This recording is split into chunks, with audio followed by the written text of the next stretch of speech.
उसी के माध्यम से प्रकाश को ग्रहण किया जाता है और फिर जो फोटोसिंथेसिस की क्रिया उसमें होती है सर।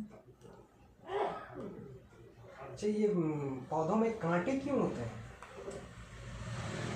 सर और खासकर जो डेजर्ट एरिया में जो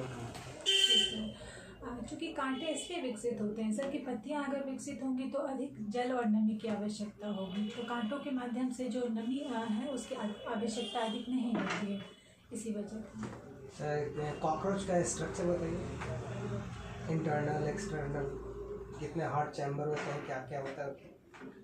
सर जो कॉकरोच है वो आर्थ्रोपोडा से संबंधित है और इसका जो स्ट्रक्चर है सर वो एब्डोमेन, माउथ और 3 स्ट्रक्चर में, जहाँ तक मैं रिकॉल कर पा रही हूँ, वो 3 उसमें बटा हुआ है सर और इसका 13 चैम्बर्ड हार्ट होता है सर। इसका कंकाल के बारे में कुछ बताइए।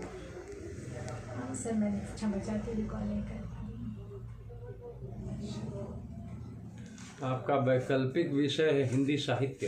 जी सर, हिंदी भाषा एवं साहित्य। साहित्य और भाषा में क्या अंतर? सर जो किसी भी भाषा का साहित्य, कोई भी जो साहित्य है वो बिना भाषा के नहीं संभव है, क्योंकि जो भाषा होती है वो मुख्यतः मौखिक होती है और साहित्य के लिए अनिवार्य अंग है कि उसकी एक भाषा और लिपि होनी चाहिए, तो उसी के माध्यम से जो साहित्य की अभिव्यक्ति है वह भाषा के माध्यम से ही होती है। छंद और अलंकार में क्या फर्क? सर यह दोनों ही जो किसी भी साहित्य के शिल्पगत पक्ष हैं सर, और छंद जो होता है वह मात्राओं के साथ बंध कर लयबद्ध और सुरबद्ध करने में सहायता देता है, जैसे हम दोहा या पद इत्यादि की जब रचना करते हैं तो। और सर छंद के और अलंकार जो है वह शोभित करता है, किसी भी चीज़ों को विशेषीकृत करता है, किसी अलंकार के माध्यम से हम उसकी जो क्षमता है, नाच सौंदर्य है या इन चीज़ों को हम बढ़ा पाते हैं और अभिव्यक्ति को और बेहतर कर पाते हैं। छाया काल के कुछ प्रतिनिधि कवियों का नाम बताइए। जी सर, छायावाद के प्रमुख प्रतिनिधि कवि हैं सुमित्रा नंदन पंत जी, जयशंकर प्रसाद जी और सूर्यकांत त्रिपाठी निराला जी और महादेवी वर्मा जी।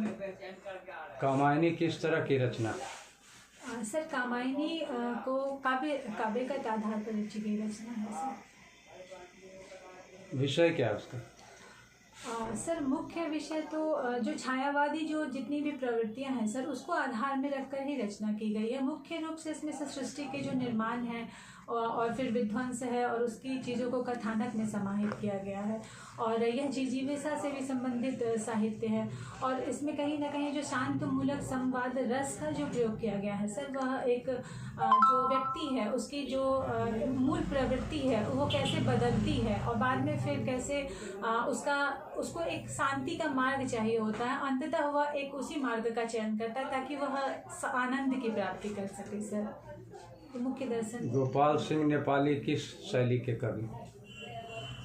सर गोपाल सिंह नेपाली जी, क्षमा चाहती सर मैं नहीं रिकॉल कर पा रही हूँ। बीती विभावरी जागरी इनकी रचना? छायावाद से संबंधित रचना है सर और निराला जी की रचना है सर। चलिए। अच्छा, हाथरस के मामले पर जो घटना घटी, आपको कहाँ कहाँ लगा पुलिसिया चूक हुई है या प्रशासनिक चूक हुई है? सर हाथरस मामले में जो घटना घटी आरंभ में जो छानबीन के संदर्भ में कुछ लगा कि कुछ चूक हुई है, बहुत ही आरंभ में इसे सरल तरीके से लिया गया था, इसकी जो अंतर्निहित जो कुछ चीज़ें थी उसको नहीं ध्यान में रखा गया था सर। पुलिस की चूक थी कहीं ना कहीं छानबीन की कहीं ना कहीं तो थी, लेकिन कहाँ थी ये तो ओवरऑल बता दी। मतलब क्या घटनाक्रम को आप जानकारी रख रही हैं?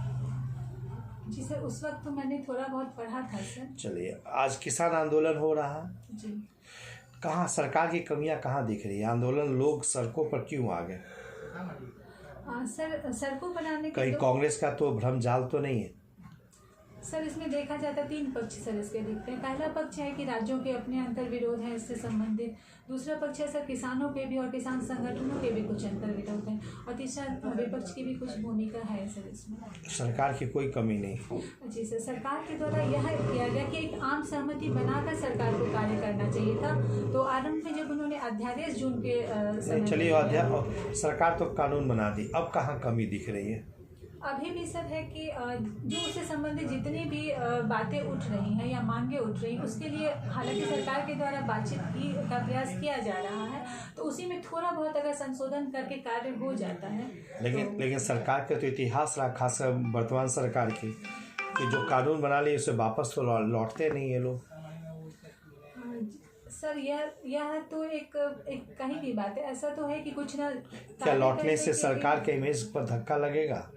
सर जहाँ तक बात इमेज की नहीं है सर, हम उसकी सकारात्मक पहलुओं को जब देखते हैं तो उसमें कई ऐसे सकारात्मक पहलू हैं जो संभवतः किसान के द्वारा नहीं जागरूकता की कमी अच्छा के चलिए, कारण। प्रधानमंत्री ने कहा एमएसपी नहीं हटेगा, मौखिक बयान दे दिया, आश्वासन भी दिया है, जी सर। लिखित देने में क्या दिक्कत है? सर ये तो लिखित की बात, उसी से संदर्भ में तो सर बातचीत की जा रही है सरकार के द्वारा, बातचीत के लिए बुलाया गया है सर। एमएसपी को लेकर क्या विवाद क्यों है?